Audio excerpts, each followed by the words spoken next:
எல்லாருக்கும் வணக்கங்க. அனைவருக்கும் இனிய தமிழ் புத்தாண்டு நல்வாழ்த்துக்கள். மேசராசியில் பிறந்தவங்களுக்கு உண்டான முழுமையான தமிழ் புத்தாண்டு பலனை தானுங்க ஆதாரபூர்வமாக இந்த பதிவில் நம்ம பார்க்க போகிறோம். வரக்கூடிய தமிழ் வருடமான பராபவ வருடத்தில் கோட்சார ரீதியாக வரக்கூடிய கிரக அமைப்புகள் மேசராசியில் பிறந்தவங்களுக்கு எந்த மாதிரியான மாற்றங்களை ஏற்படுத்த போகுது. விரயஸ்தானம் பலம் பெறுது. வருடத்துடைய தொடக்கம் அன்றே மேஷ ராசியாதிபதினு சொல்லக்கூடிய செவ்வாய் மேசராசிக்கு 12வது பாவகத்தில் இருந்து 12வது பாவகத்துக்கு அதிபதி குரு பகவானை பார்க்கக்கூடிய தருணத்தில் தான் இந்த வருடம் பிறக்கப்படுது. அதுபோக தொழில் ஸ்தானாதிபதி லாபஸ்தானாதிபதினு சொல்லக்கூடிய சனி பகவானோட 3வது பாவகத்துக்கு அதிபதி தைரியஸ்தானாதிபதி ருணரக சத்துருஸ்தானாதிபதினு சொல்லக்கூடிய புதனுடன் சனி பகவான் செவ்வாய் புதன் இந்த 3 பேருடைய சேர்க்கை 3 பேரும் 12வது பாவகத்தில் மறைஞ்சிருக்கிறது மிகப்பெரிய பலம் மேஷராசியில் பிறந்தவங்களுக்கு. இன்றைக்கி சம்பாதிச்சவங்க சாதிச்சவங்க செல்வந்தராக இருக்கிறனங்க அப்படின்னு சொல்லக்கூடியவங்க எல்லாருக்குமே இந்த பிரபஞ்சம் ஒரு சந்தர்ப்பம் கொடுத்துருந்துருக்கும் இல்லை. அந்த சந்தர்ப்பத்தை சரியான முறையில் பயன்படுத்திக்கிட்டவங்க தான் இன்றைக்கி மேலுக்கு இருக்காங்க. 1000 பேருக்கு 2000 பேருக்கு வேலை கொடுக்கக்கூடிய ஒரு நிறுவனத்தாராக இருக்கிறாங்கன்னா அவங்களுக்கு இந்த பிரபஞ்சம் ஒரு முறை ஒரு சந்தர்ப்பம் ஏற்படுத்தியிருக்கும். அந்த மாதிரியான ஒரு வாய்ப்பை தான் மேஷராசியில் பிறந்தவங்களுக்கு இந்த பராபவ வருடத்தில் கோட்சார ரீதியாக வரக்கூடிய கிரக அமைப்புகள் ஏற்படுத்தும். ஆதாரம் என்ன சார் அப்படின்னா 2 விதமான ஆதாரம் இருக்குதுங்க. திருக்கணித பஞ்சாங்கம் இருக்குதுங்க, வாக்கிய பஞ்சாங்கம் இருக்குதுங்க. எது எப்படி இருந்தாலும் இப்போ அது வசதியா இது வசதியா அந்த வாதம் வேண்டாம். இப்போ குரு பகவான் இந்த பராபவ வருடத்தில் பயிற்சி அடைகிறார். அதாவது வாக்கிய பிரகாரமும் சரி திருக்கணித பிரகாரமும் சரி.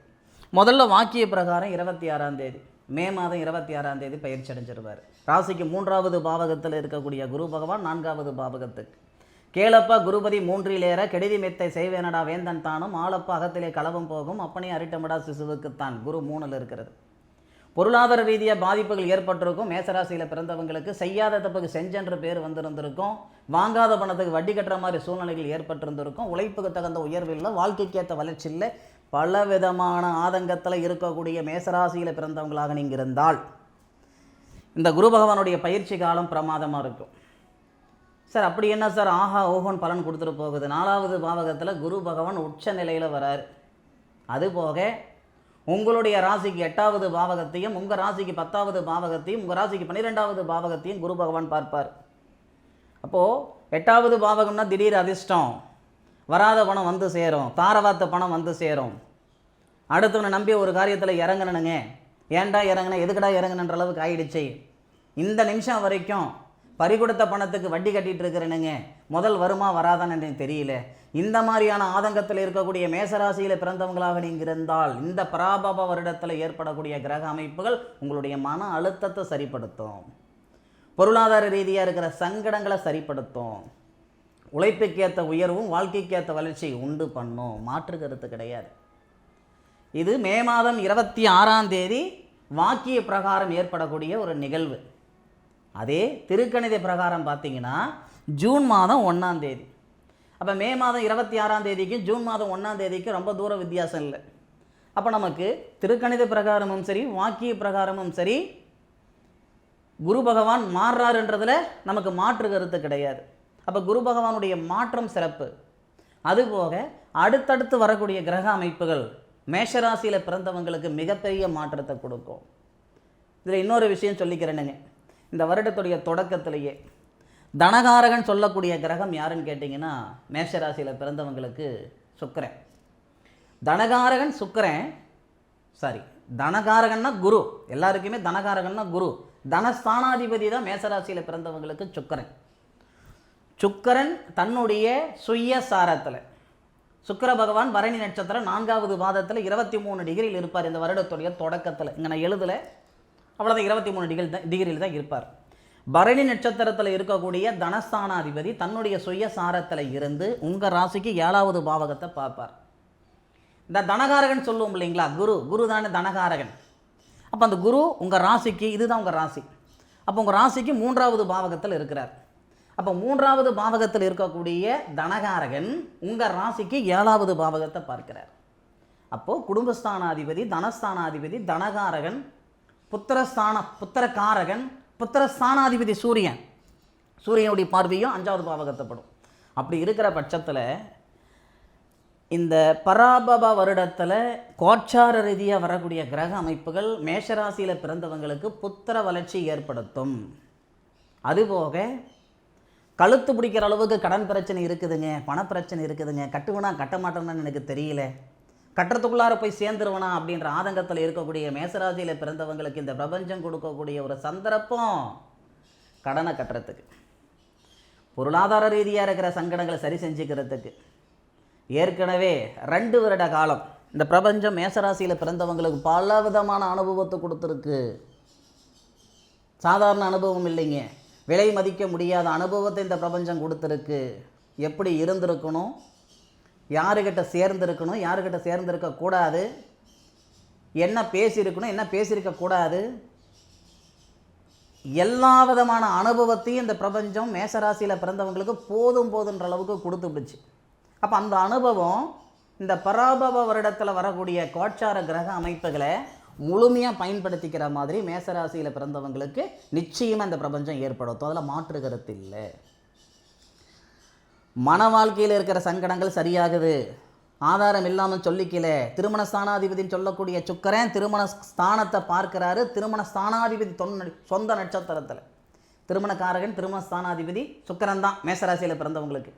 அப்போது இந்த வருடத்துடைய தொடக்கத்தில் திருமண ஸ்தானாதிபதி உங்கள் ராசியிலிருந்து 7வது பாவகம் திருமண ஸ்தானத்தை பார்க்கிறாரு. உங்கள் ராசிநாதன் செவ்வாய் உங்கள் ராசிக்கு 12வது பாவகம் ஐன சுகஸ்தானத்தில் இருந்து 8வது பார்வையாக திருமண ஸ்தானத்தை பார்க்கிறார். சூரியன் புத்திரஸ்தானாதிபதி 7வது பார்வையாக உச்சத்திலிருந்து நீட்சத்தை பார்க்கிறார். குரு உங்கள் ராசிக்கு 3வது பாத்தியத்தில் இருந்து உங்கள் ராசிக்கு 7வது பாத்தியத்தை பார்க்கிறார். அப்போ குரு பார்வை, சுக்கிர பார்வை, சூரிய பார்வை, செவ்வாய் பார்வை, அப்போ 4 கிரகங்களுடைய பார்வை உங்கள் ராசிக்கு 8வது பாவகம் உங்கள் ராசிக்கு 7வது பாவகத்தை பார்க்கிறது. திருமணத்தில் இருக்கிற தடைகளை முழுமையாக சரிப்படுத்துறது. மன வாழ்க்கை நடக்கலையன்ற சங்கடங்களும் சரியாக போகுது. மன வாழ்க்கை நடந்தது, ஆசை 30 நாள் மோகம் 60 நாள்ன்ற மாதிரி இருந்துருச்சு. இன்றைக்கி திருமணமாகி பிரம்மச்சாரியான இருந்துக்கிட்டு இருக்கிறேனுங்கன்னு சொல்லக்கூடியவங்களுக்கு மறுமணம் நடக்கிறதுக்கான வாய்ப்புகள் உருவாகும். நாகதோஷம் இருக்குது, செவ்வாய் தோஷம் இருக்குது, தாரதோஷம் இருக்குது. தோஷங்களுக்கு பஞ்சம் இல்லை. ஜோசியக்காரங்களுக்கு எப்படி பஞ்சம் இல்லையோ அந்த மாதிரி தோஷங்கள் அவங்க சொல்லக்கூடிய காரணங்களுக்கு பஞ்சம் இல்லை. ஐயா நீங்கள் போகாத கோவில் இல்லை, செய்யாத பரிகாரம் இல்லை, கேட்காத ஜோதிடம் கிடையாது, இது வரைக்கும் நடக்காத ஒரு செயல் திருமணம். இந்த தருணங்களில் இந்த தமிழ் வருடமான பராபவ வருடத்தில் திருமணத்தில் இருக்கக்கூடிய தடைகள் நீங்க போகுது. பணத்தை ரெடி பண்ணி வச்சுக்கிடுங்க. நீங்கள் அசுவினி நட்சத்திரம் அதாவது அசுவினி நட்சத்திரம், பரணி நட்சத்திரம் அல்லது கார்த்திகை நட்சத்திரம் ஒரு பாதம், எந்த நட்சத்திரத்தில் நீங்கள் பிறந்தவங்களாங்க இருந்தாலும் சரி. அசுவினி நட்சத்திரம்ன்றது அற்புதமான நட்சத்திரம், சரஸ்வதி அம்மன் பிறந்த நட்சத்திரம். பரணி நட்சத்திரம் துர்க்கையம்மன் அவதரித்த நட்சத்திரம்.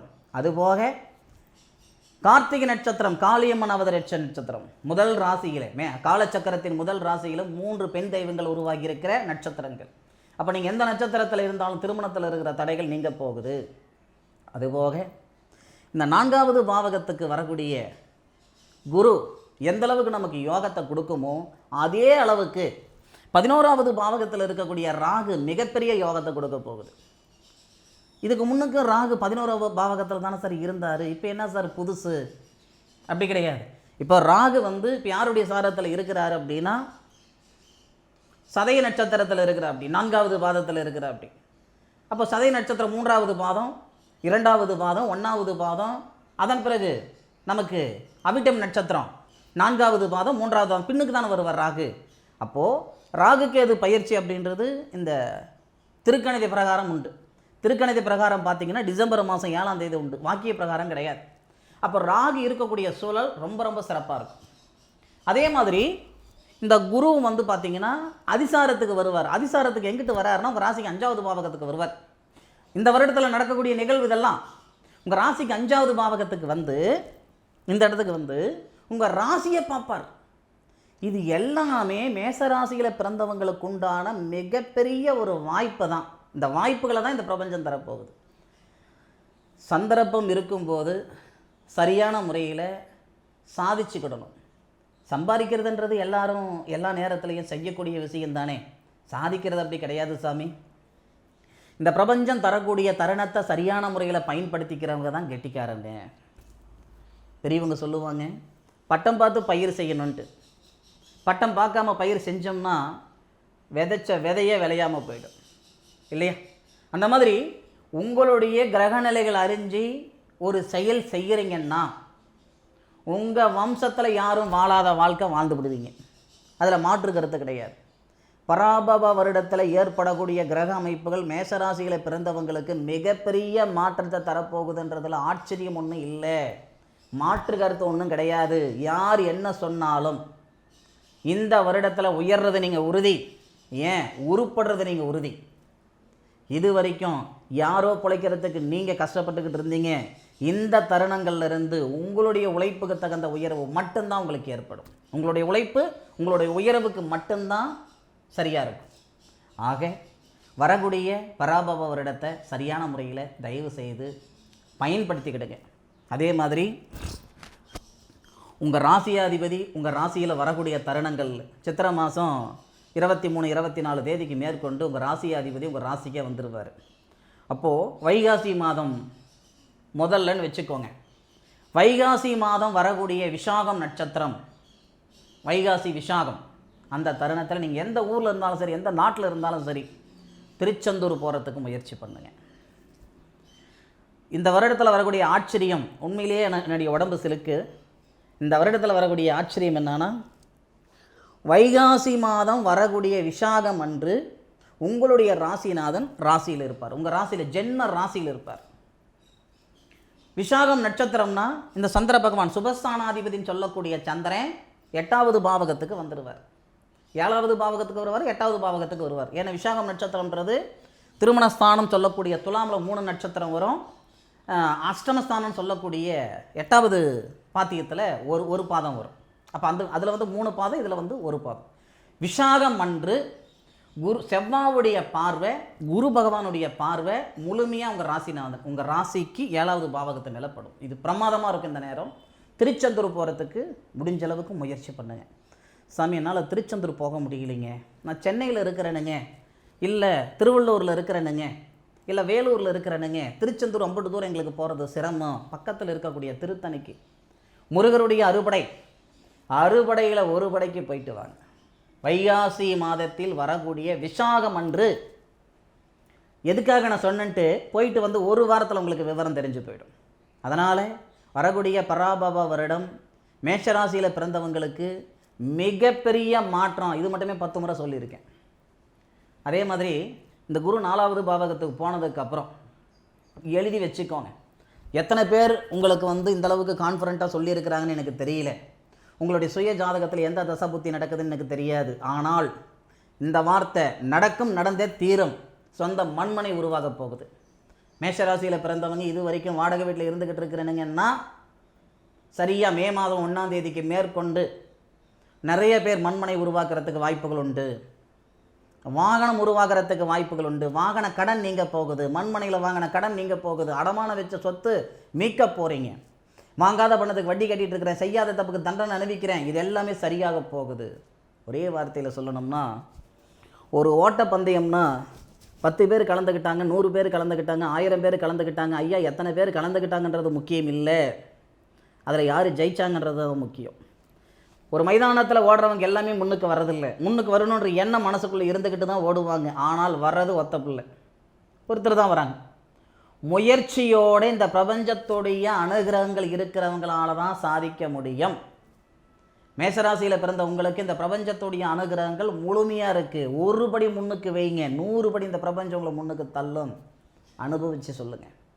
ஆராய்ச்சி பலன் ஆவேசமாக சொல்லிகிட்டு இருக்கிறேனுங்க, அனுபவித்து சொல்லுங்கள், நடந்ததா அல்லது நடக்கலையான்ட்டு. சரியா? இந்த பதிவு மேஷராசியில் பிறந்த ஆணுக்கும் சரி பெண்ணுக்கும் சரி, என்னுடைய சகோதரன் சகோதரிக்கு மிகப்பெரிய ஒரு மாற்றத்தை கொடுக்க போகுதுன்றதில் எந்த விதமான மாற்று கருத்தும் கிடையாது. இந்த பதிவு பற்றி உண்டான கருத்துக்களை கமெண்ட் பாக்ஸில் பதிவு பண்ணுங்கள். மீண்டும் அடுத்த ஒரு அற்புதமான தருணத்தில் மேஷராசியில் பிறந்த உங்களை சந்திக்கும் வரை உங்களிடமிருந்து விடைபெறுவது உங்கள் வீட்டு ஜோதிட நண்பனான மா காளிதாஸ் மணிகண்டன். திருச்சிற்றம்பலம். வாழ்க வையகம், வாழ்க வளமுடன்.